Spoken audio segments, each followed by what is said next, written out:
যখন তারা ডক্টর মোহাম্মদ জাফর ইকবালের বই পড়াবে তখন আমি এরকম কোরআনের অসংখ্য পৃষ্ঠা পুড়িয়ে তাদের সাথে একাত্মতা পোষণ করবো। কারণ আসাদ নূর, যারে কিনা মানুষের মতো দেখা যায়, কিন্তু সে হচ্ছে একটা জলজন্ত শয়তানের বাচ্চা। সে কোনো মানুষের বীজ দিয়ে তৈরি হয় নাই, সে কোনো শয়তানের বীজ দিয়ে তৈরি হয়েছে। তা না হলে সে ইসলাম নিয়ে, আমাদের নবী রাসূল নিয়ে, কোরআন শরীফ নিয়ে কটূক্তি করতে পারে না। আসাদ নূর শয়তানের বাচ্চায় যেইটাই করে ওইটাই মুসলমানদের দিলে এসে লাগে। বছরখানেক আগে হযরত মুহাম্মদ সাল্লাল্লাহু আলাইহি ওয়াসাল্লামকে নিয়ে কটূক্তি করছে, এখন আবার লাইভে এসে কোরআন শরীফ ছিঁড়ে। কারণ এই বই আমি আমার টাকা দিয়ে কিনেছি। তোর টাকা দিয়ে তুই কোরআন শরীফ কিনছিস, সেই কোরআন শরীফটা তুই আবার ছিঁড়ে ফেলছিস। তোর টাকা দিয়ে তুই কোরআন শরীফ কেন কিনতে গেলি? তোর টাকা তুই মোরাইয়া হোগার মধ্যে ভরে তুই কোরআন শরীফ ছিঁড়ে কেন মুসলমানদের দিলে কষ্ট দিতে আসিস? তুই আসাদ নূর, তোর এত বড় হেডাম, তুই ইসলামকে নিয়ে ক্রিটিসাইজ করে কথা বলতে আসিস, তুই নবী রাসূলকে নিয়ে ক্রিটিসাইজ করে কথা বলতে আসিস, তুই আবার ইসলামের কোরআন শরীফ ছিঁড়ে ফেলাইতে আসিস। তুই বাংলায় কথা বলতে আসিস, সেই জন্য আমি বুঝতে পারছি তুই একটা বাংলাদেশি পুলা।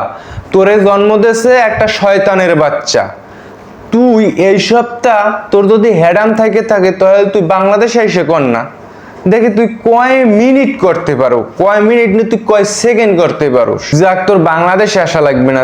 তুই পৃথিবীর যে প্রান্তে বসে এইসব ইসলাম নিয়ে বিদ্বেষী ছড়াইতে আসিস, সেই জায়গার লোকেশন এবং সেই দেশটার নামটা একটু তোর পেজে এসে বল, দেখ তোর কত বড় হেডাম। হোক সে কুখ্যাত মরুদ ডাকাত, মহা উন্মাদ, তার প্রতি আমার কোনো শ্রদ্ধা নেই। আমি খানকির পোলায় কয় কি কোরআন শরীফ যে লেখছে সে নাকি খানকির পোলা। তোরা যদি পাইতাম তোর মায়ের রে, তোর এমন পিডিতাম খানকির। তোর কোন মায়ে জন্ম দে সেইডি টুকু খানকির ফৌ, ওরে খানকির ফৌ। আমি বুঝতে পারছি তুই একটা শয়তানের বীজ দিয়ে জন্মগ্রহণ করছিস, কিন্তু তোর মা এত বড় খানকি যে শয়তান হইছে এই দিনগো। এই বই আমি আমার টাকা দিয়ে কিনেছি এবং এই বইয়ের প্রতি আমার কোনো সম্মান নেই। এই বইয়ের যে লেখক সে কুখ্যাত মরুদ ডাকাত। তুই তোর টাকা দিয়ে ওই বইটা কিনছিস, তুই কইতেছিস এই বইটার কোনো সম্মান নাই। আমি কইতেছি তোর কোনো সম্মান নাই, তুই একটা শয়তানের বাচ্চা। এখন তুই যদি বিশ্বাস না করো তাহলে তুই এই বইটা ডাইনাতে নিয়ে যাবি 100 লোকের কাছে, তুই জিজ্ঞেস করবি এই বইটার সম্মান আছে